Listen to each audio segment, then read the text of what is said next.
My name is Natasha. I am 31 years old. And the evening my mother-in-law looked at my daughter and said she was not the heir to anything in this family. I was holding a cup of tea that I had not yet drunk, and I set it down on the table very carefully, because setting it down carefully was the thing I could do in that moment that kept everything else from becoming something I could not take back.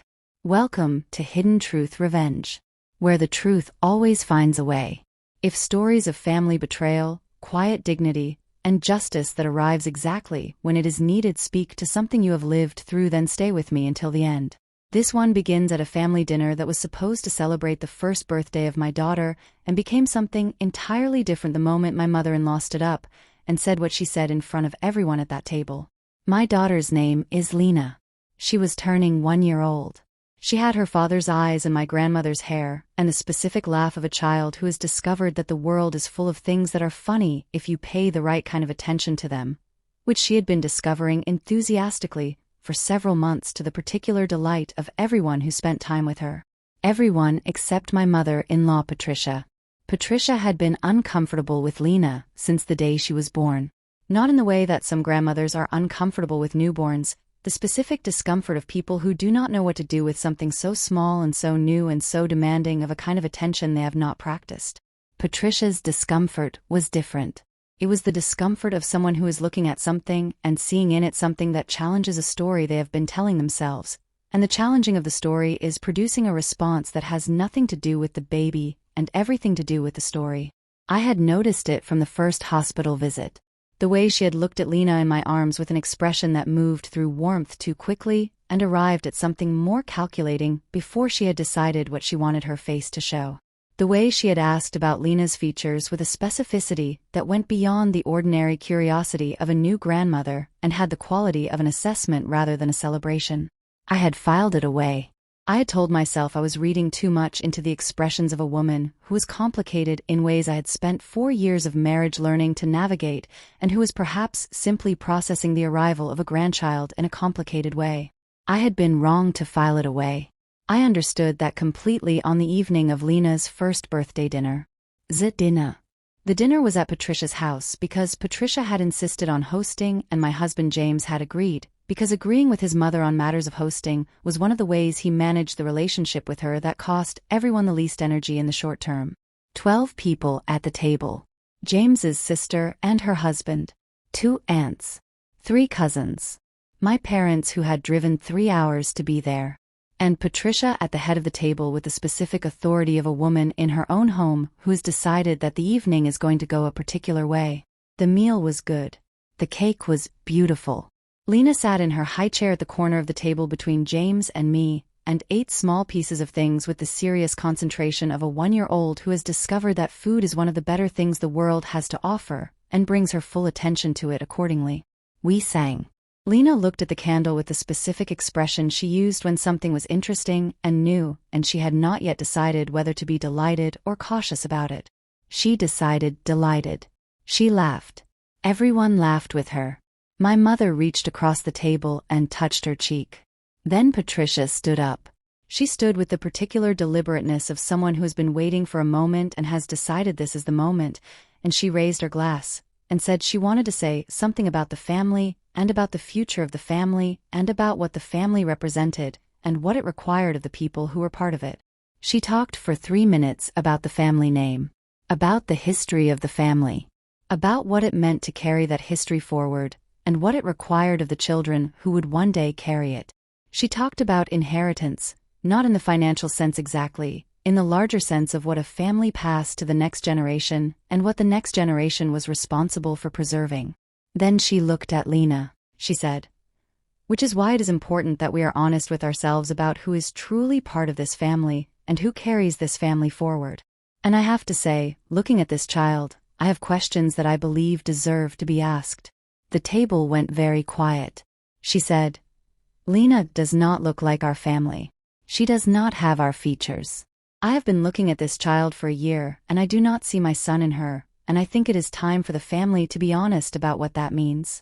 She said, "I think a DNA test is necessary before we discuss Lena's place in this family's future." I looked at Patricia. I looked at her with the specific steadiness of someone who has been handed something genuinely outrageous, and has understood in the same moment that the response to something genuinely outrageous is not the response that the outrageous thing is designed to produce, but the response that is actually most true. James said, "Mother." Patricia said, "I am protecting this family, James." My mother made a sound that was not a word. I said, "Patricia, I would like to respond to what you have just said." She looked at me with the expression of someone who has done the thing they came to do and is now managing the aftermath. I reached into my bag. I had brought my bag to the table because Lena sometimes needed things from it during dinner, and keeping it accessible was simply practical.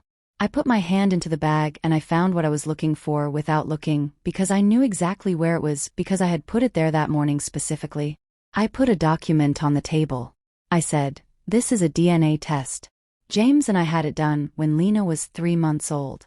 Not because we had any doubt about Lena's parentage. Because I understood from your behavior in the hospital on the day Lena was born that this question was going to be raised at some point, and I wanted to be ready with the answer when it was." I said, "It took 15 minutes. The results came back 2 weeks after the test. I have been carrying this document for 9 months, waiting for the moment you decided to say out loud what your face has been saying since the day Lena was born." Patricia looked at the document on the table. I said, "James is Lena's father. The test confirms it with the standard probability of paternity that these tests produce, which is 99.9%. The document also confirms something else, which is that Lena's genetic profile shows traits from both her parents in the specific combination that genetics produces when two people have a child together, and that the features you have been looking at for a year and deciding do not look like your family are Lena's own features, which she is entitled to have without them being used as evidence of anything except that she is herself." The table was very quiet. My father looked at the document. He looked at Patricia. He said nothing, because my father was a man who understood that some moments did not require his voice, and this was one of them. James picked up the document. He looked at it. He had not known I had it. We had done the test together at his suggestion, when Lena was 3 months old, and I had received the results and filed them, and had not told him I had kept a printed copy in my bag for 9 months, because I had not wanted him to carry the weight of knowing his mother had made the test necessary. He put the document down. He looked at his mother. He said, "I think you should apologize to Natasha." Patricia said, "I was protecting the family." James said, "You were insulting my wife at our daughter's birthday dinner in front of her parents and our entire family. I would like you to apologize." Patricia said, "I had questions that needed to be asked." James said, "You had questions that could have been asked privately. To me. Without an audience. Without a dinner table and a birthday cake and 12 people watching.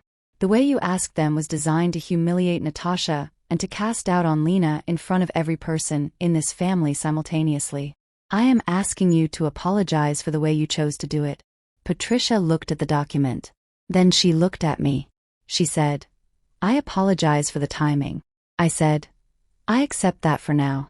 I said it the way I accept things that are insufficient, but are the available version, and I am not interested in requiring the unavailable version at a birthday dinner with 12 people watching. I accept it for now meant exactly what it said. For now. Not forever. Not as the complete accounting that the moment deserved. As the thing that allowed the evening to continue without becoming something that Lena would one day be told about, as the night her first birthday dinner became a family rupture. Lena was looking at the candle stub on the cake with a specific expression she used for things that were interesting and new, and she had not yet decided whether to be delighted or cautious. She decided delighted. She laughed. I picked her up from the high chair, and I held her, and I felt her laugh against my shoulder, and I looked at the document on the table, and at Patricia, and at James, and at my mother, whose face had the specific expression of a woman who's watched her daughter handle something that should never have needed handling, and is proud and furious in equal measure, and has chosen proud to show at the table. We left an hour after the dinner ended. Earlier than planned, but not so early that it announced itself as a departure rather than an ending. In the car, James said, "I am sorry." I said, "You do not need to apologize for your mother." He said, "I am apologizing for not seeing it coming. You saw it coming 9 months ago, and you prepared for it, and I did not see it at all." I said, "You loved her differently than I observed her. That is not a failure. It is just a different vantage point." He said, "The document in your bag." I said, "Yes." He said, 9 months. I said, I wanted to be ready. He was quiet for a moment. Then he said, thank you for being ready. I said, Lena deserved someone being ready. Lena was asleep in her car seat before we reached the end of Patricia's street. The specific deep sleep of a 1-year-old who has had a full day of cake and candles and people and has decided the day is complete and is done with it. I looked at her in the mirror. She had her father's eyes. She had my grandmother's hair. She had her own laugh that she had been discovering enthusiastically for several months. She had a document that said exactly who she was and where she came from and what she was entitled to carry forward. I had made sure of that 9 months ago. That is what I do. That is what I will always do. If someone tried to question what was yours and you had already prepared the answer 9 months before they asked the question, leave a comment. Tell me where you are watching from.